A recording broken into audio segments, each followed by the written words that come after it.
జీవితం అంటే పెద్ద పెద్ద పనులు చేసి పేరు సంపాదించడమే కాదు, చిన్న చిన్న పనుల్లో గొప్ప అర్థాన్ని తెలుసుకోవడమే నిజమైన విషయం. ఈరోజు మనం ఒక చిన్న గింజ చెప్పిన గొప్ప నీతి గురించి తెలుసుకుందాం. ఒక రైతు తన పొలంలో విత్తనాలు నాటుతున్నాడు. అప్పుడు ఒక చిన్న గింజ తన పక్కన ఉన్న మరో గింజతో ఇలా అంది: నేను నేలలో పడిపోతే, చీకటిలో మునిగిపోతే నన్ను ఎవరూ చూడరని నాకు భయం వేస్తుంది.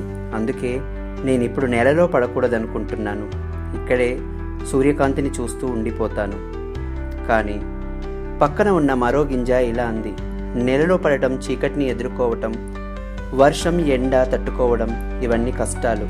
కానీ వాటి ద్వారానే నేను మొలకెత్తి పెద్ద మొక్కగా పెరిగి ఫలాలిస్తాను. అలా ఒక గింజ నేలలో పడిపోయి మొలకెత్తి పెద్ద చెట్టుగా మారింది. కానీ భయంతో నేలలో పడకుండా మిగిలిన గింజను చివరికి ఒక పక్షి వచ్చి తినేసింది. మన జీవితం కూడా ఇలానే ఉంటుంది. కష్టాలు తప్పించుకోవడానికి చూసేవారు ఎప్పటికీ ఎదగరు. కానీ కష్టాలను ఎదుర్కొని నిలబడేవారే నిజమైన విజయాన్ని అందుకుంటారు. కష్టం, పరీక్ష, అపజయం ఇవన్నీ మనలను పెద్ద చెట్టులా బలంగా నిలబెడతాయి. కాబట్టి భయం వద్దు, కష్టం తప్పించుకోవద్దు, సవాళ్లను స్వీకరించండి. అప్పుడు మాత్రమే మన జీవితంలో నిజమైన ఎదుగుదల వస్తుంది. ఒక చిన్న గింజ చెప్తున్న ఈ గొప్ప పాఠాన్ని మనం గుర్తుంచుకోవాలి.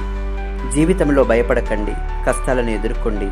మీరు ఒకరోజు పెద్ద చెట్టులా నిలబడి సమాజానికి నీడనిస్తారు.